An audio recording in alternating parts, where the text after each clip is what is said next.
एक ऐसा नाम जिसने समाज के अंधेरे में ज्ञान की मशाल जलाई। शिक्षा एक जाति का अधिकार कैसे हो सकता है भाई। हेलो साथियों, प्रकाश पुंज यूट्यूब चैनल पर आपका हार्दिक स्वागत है, अभिनंदन है। फुले साहब की गौरव गाथा का भाग 3 इस वीडियो में आप सुनेंगे। फुले साहब की गौरव गाथा। साथियों, फुले साहब का जन्म 11 अप्रैल 1827 को सताना के खानवाड़ी ग्राम में हुआ। इनके पिताजी का नाम गोविंदराव फुले और मां का नाम चिमनाबाई था। इनके बड़े भाई का नाम राजा राम था। इनके जन्म के 9 माह बाद इनकी मां का महापरिनिर्वाण हो गया। तो इनके पिता गोविंदराव फुले के ऊपर दुखों का पहाड़ आ पड़ा। उनको चिंता सताने लगी। अब ज्योतिबा का पढ़ाई लिखाई, लालन पालन कैसे हो, कैसे खेती बाड़ी का काम। कुछ दिनों बाद इनके एक रिश्तेदार की एक बहन सुगुणाबाई इनके घर आती है और उनको पता लगता है चिमनाबाई का महापरिनिर्वाण हो गया है और एक बालक है, इसका लालन पालन कैसे होगा।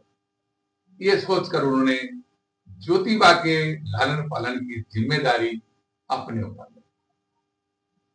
गोविंदराव फुले को भी बड़ा सकून हुआ, चलो ज्योतिबा का लालन पालन आराम से हो जाए। सगुणाबाई जान मिसल नाम के एक अधिकारी के घर पर आयत की नौकरी करती थी। वहां आती थी, उनके बच्चों को देखभाल करती थी। ज्योतिबा धीरे धीरे बड़े होते गए, उनको माँ का उन्होंने लाड दुलार दिया। जब बड़े हुए तो ज्योतिबा को अपने साथ जान मिशन के घर पर ले जाया करती थी। उनके बच्चे थे, उनके बच्चों के साथ वो खेलते कूदते थे और उनको पढ़ता हुआ देखकर उनके भीतर भी पढ़ने की लालसा उल्लासे बढ़ गई। और सुगुणा भाई भी मन ही मन बड़ी प्रसन्न होती थी कि मुझे ज्योतिबा को पढ़ा लिखा कर फादर बनाना है। गोविंदराव जी ज्योतिबा को खूब पढ़ाना। उनका एक सपना था कि मैं ज्योतिराव को बहुत खूब पढ़ा, लेकिन उस समय में पढ़ने का अधिकार केवल उच्च वर्णों का था, शूद्रों को पढ़ने का अधिकार। लेकिन वो उनको पढ़ाना चाहते। वहीं के एक ब्राह्मण थे,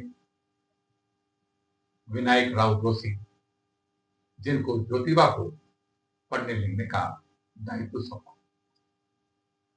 विनायक राव जोशी बहुत अच्छे अध्यापक थे और ज्योतिबा के साथ हमदर्दी रखते। उन्होंने उनको बड़े मन से पढ़ाया। तो ज्योतिबा कुछ ही समय में अंग्रेजी, गणित, मराठी सीख गए।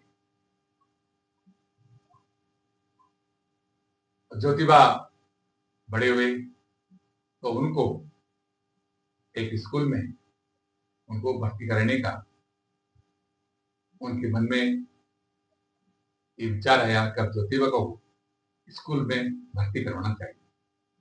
ये एक क्रांतिकारी निर्णय था।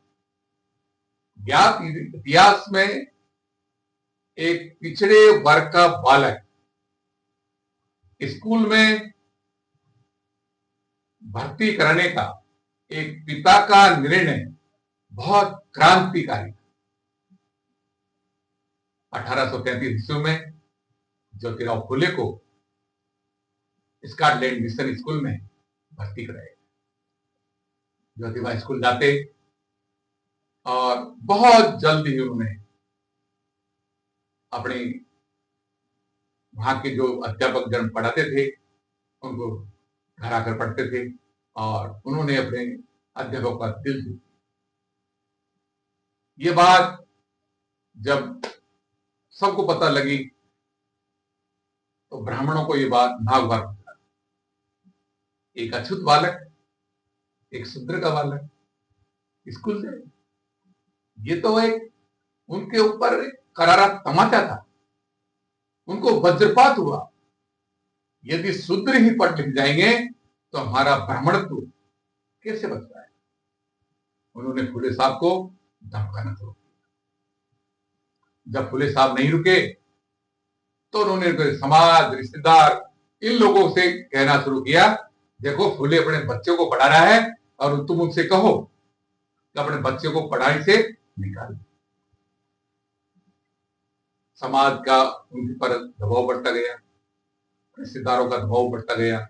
लोग कहने लगे, अरे ज्योतिबा पढ़कर क्या करेगा, अरे अगर पढ़ जाएगा तो ईसाई बन जाएगा। और वैसे भी ज्योतिबा को पढ़कर करना क्या, खेती बाड़ी तो करनी है। कोई कहता पढ़ना हमारे लिए अधर्म है, ये बड़ा पाप है। आखिरकार ज्योतिबा फुले को स्कूल से निकाल दिया।